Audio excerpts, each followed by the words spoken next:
بزرگ عالم ربانی پہنچے امام زمانہ علیہ السلام کی خدمت میں، اور امام کے پاس کچھ خطوط رکھے ہوئے تھے جنہیں امام دیکھتے جاتے تھے، اور اس عالم نے سوال کیا کہ مولا یہ کیا ہیں؟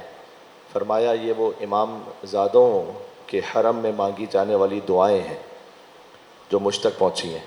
پھر کچھ خطوط الگ سے رکھے تھے جنہیں امام آنکھوں سے لگاتے تھے اور چومتے تھے۔ کہا مولا یہ کیا ہے؟ کہ یہ وہ دعائیں ہیں کہ جو ابوالفضل عباس علیہ السلام کے نام سے مجھ سے مانگی گئی۔ تو عباس فقط باب حسین نہیں ہے، باب امام زمانہ بھی ہیں ابوالفضل عباس علیہ السلام، لہٰذا غازی ابوالفضل عباس السلام کے مصائب کے بیان کی شب ہے آج، تو مولا امام زمانہ سے توسل کریں، اس لیے کہ امام زمانہ تک پہنچنے کا ذریعہ اور راستہ ہے ابوالفضل عباس علیہ السلام۔ بسم اللہ الرحمن الرحیم۔ یا وصی الحسن والخلف الحجة أيها القائم المنتظر المهدي ابن رسول الله يا حجة الله على خلقه يا سيدنا ومولانا إنا توجهنا واستشفعنا وتوسلنا بك إلى الله وقدمناك بين يدي حاجاتنا يا وجيها عند الله اشفع لنا عند الله يا وجيها نام امام زمان اشفع لنا زیارت ابوالفضل عباس نصیب و مل کے یا وجیها عند الله اشفع لنا عند الله بلندتر صلوات بر محمد و آل محمد۔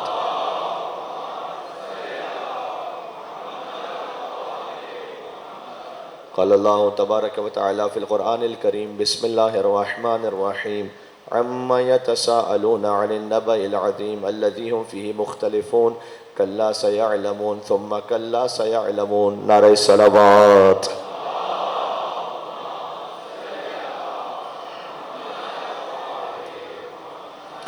سورہ نبا میں ارشاد اقدس الہی ہے، یہ سوال کرتے ہیں آپ سے ایک عظیم خبر کے بارے میں، عن النبأ العظیم الذی هم فیہ مختلفون، جس خبر کے بارے میں یہ آپس میں ایک دوسرے سے اختلاف کرتے ہیں۔ کلا سیعلمون، انہیں عنقریب معلوم ہو جائے گا، ثم کلا سیعلمون، اور انہیں عنقریب معلوم ہو جائے گا۔ کل عرض کیا کہ نبأ عظیم کا ظاہر ہے قیامت، باطن ہے علی ابن ابی طالب۔ حدیث مولا کی روشنی میں خود سے ہم نہیں کہہ سکتے کہ باطن کیا ہے، لیکن ظاہر نبأ عظیم ہے، قیامت کے بارے میں سوال کرتے ہیں، کب برپا ہوگی قیامت، سوال کرتے ہیں یہ۔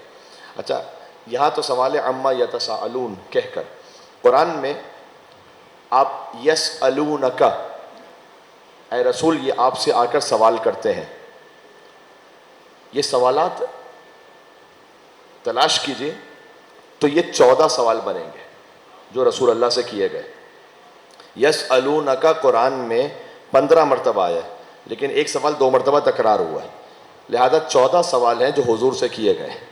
یہ آپ سے سوال کرتے ہیں چاند کی کیفیتوں کے بارے میں، یسألونک عن الاہلہ، سورہ بقرہ کی آیت ہے، یہ آپ سے سوال کرتے ہیں، اہلہ ہلال کی جمع ہے، یہ آپ سے سوال کرتے ہیں کہ چاند کی الگ الگ حالتیں کیوں ہوتی ہیں، پہلی کا چاند اور ہے، دوسری کا چاند اور ہے، اس طرح 14ویں کا چاند اور ہے۔ اس لیے عربی زبان میں چاند کے لیے 14 لفظ ہیں، پہلی تاریخ کا چاند، دوسری تاریخ کا، پہلی تاریخ کے چاند کو ہلال کہتے ہیں اور 14ویں تاریخ کے چاند کو بدر کہتے ہیں۔ ہے میرے ساتھ آپ؟ تو یہ چاند کی مختلف حالتوں کے بارے میں آپ سے سوال کرتے ہیں کہ اللہ تعالیٰ نے ایسا کیوں رکھا ہے کہ پہلی کا چاند اور دوسری کا چاند اور پھر تیسری کا چاند، چوتھی کا چاند، 14ویں کا چاند، پھر یہ ڈھلنا شروع ہوتا ہے، تو یہ اللہ نے ایسا کیوں رکھا ہے؟ قل ہی مواقیت للناس والحج. اب دیکھیں یہاں پر بڑی گہرائیاں ہیں اور اس ایک لفظ میں اگر گفتگو ہو تو پھر بڑے مطالب ہیں. سوال کسے کیا تھا؟ رسول اللہ سے. جواب کون دے رہا ہے؟ اللہ. قل آپ کہہ دیں، ہم آپ سے کہہ رہے ہیں آپ کہہ دیں یہ مواقیت للناس والحج. ہر سوال میں ایسا ہی ہے. سوال کیا رسول اللہ سے، جواب دیا اللہ نے. اچھا سورہ یاسین کی آیت کس کے ذہن میں نہیں؟ وَضَرَبَ لَنَا مَثَلًا وَنَسِيَ خَلْقَهُ قَالَ مَن يُحْيِي الْعِظَامَ وَهِيَ رَمِيمٌ قُلْ يُحْيِيهَا الَّذِي أَنشَأَهَا أَوَّلَ مَرَّةٍ وَهُوَ بِكُلِّ خَلْقٍ عَلِيمٌ. یہ آپ نہیں، ضرب لنا یہ ہمارے پاس آتے ہیں اور مثال بیان کرتے ہیں. ضرب لنا مثلا ونسی خلقہ، اپنی خلقت کو بھول جاتے ہیں اور کہتے ہیں کہ ان ہڈیوں کو دوبارہ کون زندہ کرے گا؟ وہی رمیم، جبکہ چورا ہو چکی ہیں. قل آپ کہہ دیں یحیی الذی انشأها اول مرہ، انہیں وہی زندہ کرے گا کہ جس نے پہلی مرتبہ زندہ کیا تھا. اس وقت تو چورا بھی نہیں تھا، اس وقت تو کچھ بھی نہیں تھا نا، اللہ نے زندہ کر دیا. اب چورا تو ہے کم سے کم. وہو بکل خلق علیم، وہ ہر قسم کی خلقت سے آگاہ ہے. اب دیکھیں قیامت کے بارے میں مجھے گفتگو نہیں کرنی، آج یہ موضوع نہیں ہے، لیکن میں عرض یہ کر رہا ہوں کہ آئے تھے حضور مکرم کے پاس ہڈیاں لے کر، اللہ کے پاس تو نہیں گئے تھے نا. اللہ کہتا ہے ضرب لنا مثلا، یہ آئے ہیں ہمارے پاس مثال بیان کرتے ہیں. سوال کرتے ہیں نبی سے، جواب دیتا ہے اللہ. آتے ہیں نبی کے پاس، اللہ کہتا ہے ہمارے پاس آئے. یہ باب اللہ سمجھ میں آ رہا ہے؟ اللہ تک پہنچنے کا دروازہ سمجھ میں آ رہا ہے؟ یہ شان مصطفیٰ سمجھ میں آ رہی ہے؟ احترام ختم مرتبت سمجھ میں آ رہا ہے کہ آتے ہیں نبی کے پاس، اللہ کہتا ہے ہمارے پاس آ رہے ہیں. اب ذرا غور کیجئے گا کہ اللہ نے کہا ضرب لنا مثلا ونسی خلقہ قال من یحیی العظام وہی رمیم قل یحییها الذی انشأها اول مرہ وہو بکل خلق علیم. تو اللہ کا نظام یہ ہے کہ کوئی مصطفیٰ سے بات کرے گا، اللہ کہہ رہا ہے تم مجھ سے بات کر رہے ہو. ایک مثال دوں آپ کو، ایک روایت ہے بڑی لطیف. امام رضا علیہ السلام کا ایک شخص آیا، اس نے آ کے کہا مولا میں نے منت مانی تھی کہ میرا کوئی کام ہو جائے تو میں اللہ کی خدمت میں یہ پیش کروں گا. تو مولا وہ کام ہو گیا تو میں کیا کروں؟ امام نے کہا ہاتھ آگے بڑھایا، کہا میں دے دوں. کہا مولا آپ تو اللہ نہیں ہے. امام نے کہا جو تیرے امام کے ہاتھ میں پہنچ گیا وہ اللہ کے ہاتھ میں پہنچ گیا. ایک صلوات کا ایک بنتا تھا یہاں پر مولا رضا علیہ السلام کی بارگاہ میں، محمد و آل محمد علیہ السلام پر.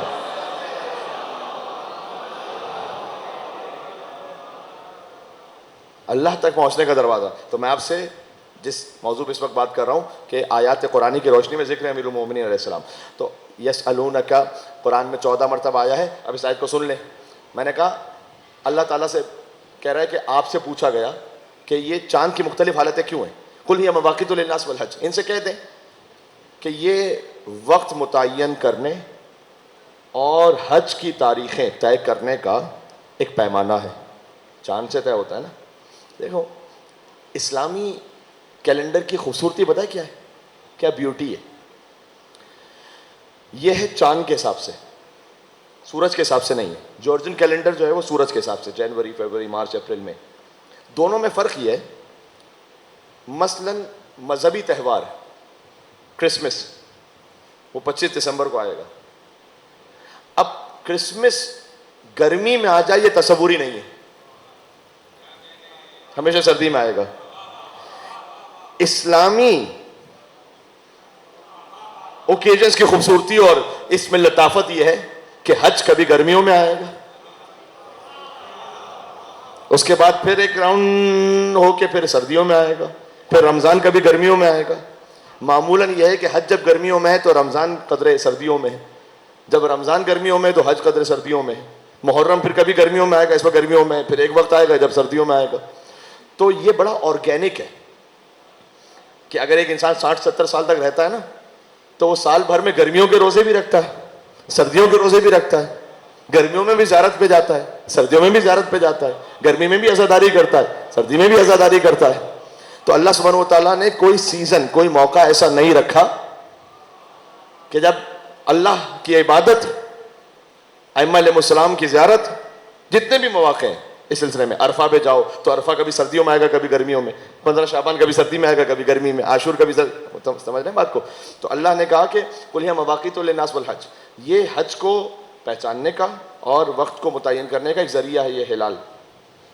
پھر آگے فرمایا، آج میرے موضوع سے مربوط بھی ہے بہت ہی آیت، فرمایا لیس البر بان تأتوا البیوت من ظہورها، اور دیکھو ان سے کہہ دیجئے حبیب کہ نیکی یہ نہیں ہے کہ تم گھروں کی پشت سے چھلانگ لگا کر داخل ہو. عجب آیت، یعنی اس کا ربط کیا ہے یہاں پر ذرا سوچئے گا. نیکی یہ نہیں ہے کہ تم گھروں سے، اب میں ٹھیٹ اردو میں کہوں تو گھروں سے پچھواڑے سے چھلانگ لگا کے داخل ہو، ترجمہ یہ لکھا ہوا. ولکن البر من اتقى، نیکی یہ کہ تقوی اختیار کرو. واتوا البیوت من ابوابها، گھروں میں آؤ ان کے دروازوں سے. یا علی، اور دروازوں سے آؤ. واتقوا اللہ، پھر کا تقوی اختیار کرو، یعنی دو تقوی کے درمیان کہا واتوا البیوت من ابوابها، آؤ دروازوں کے ذریعے سے، اس لیے کہ جو دروازے سے نہیں آئے گا وہ چور کہلائے گا. جب یہ آیت نازل ہوئی تاریخ میں جا کے دیکھیے گا، اللہ نے کہا نیکی یہ نہیں کہ تم گھروں کے پشت سے چھلانگ لگا کر آؤ، بلکہ نیکی یہ ہے کہ گھروں میں دروازوں سے آؤ. یہ آیت نازل ہوئی، حضور مکرم نے علی بن ابی طالب السلام کی جانب دیکھا اور فرمایا انا مدینۃ العلم وعلی بابها. سبحان اللہ.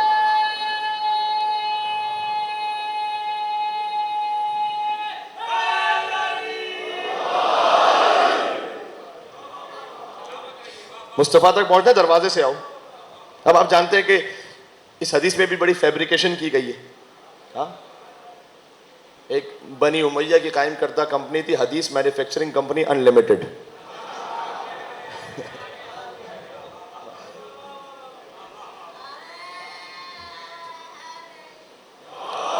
تو وہاں پر ہر قسم کی حدیث میں تحریف ہو گئی.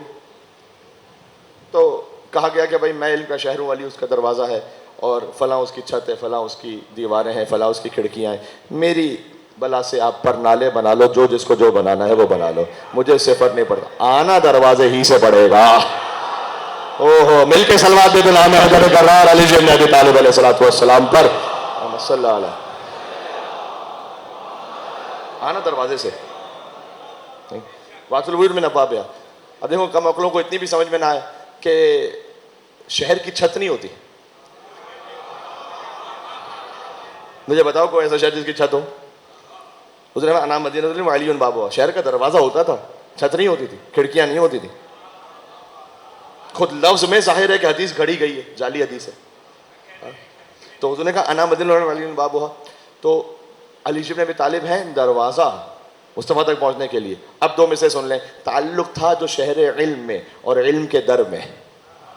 ایک تعلق ہے نا، تعلق تھا جو شہر علم میں اور علم کے در میں، وہی ہے ربط اب شبیر و عباس دلاور میں. ہائے ہائے ہائے ہائے ہائے، بات پہنچ گئی. میں نے کیا کہا؟ عباس کی مجلس ہے.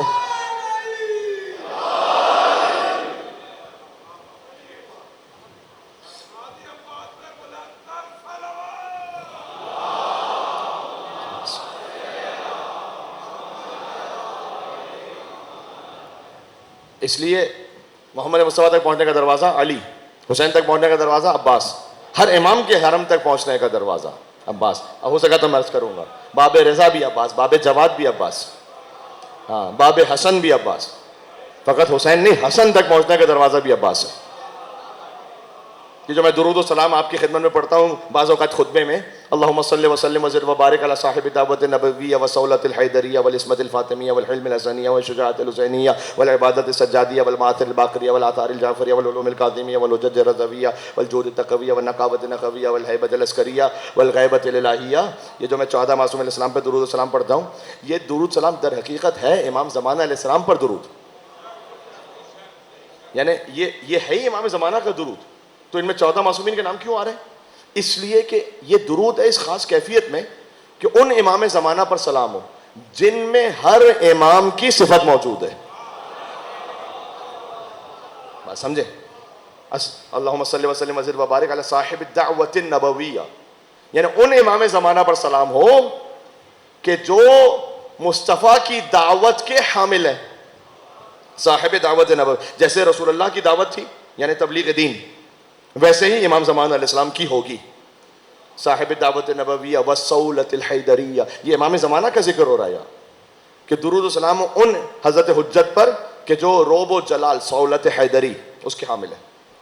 والعصمت الفاطمیہ، حضرت حجت تک بی بی فاطمہ سلام اللہ علیہا کی عصمت پہنچی ہے. والحلم الحسنیہ والشجاعت الحسینیہ والعبادت السجادیہ. ترجمہ سمجھ میں آ رہا نا؟ آسان ہے یہ. والمآثر الباقریہ والآثار الجعفریہ. سارے قال الباقر اور قال الصادق جتنی حدیثیں ان سب کے وارث ہیں حضرت حجت.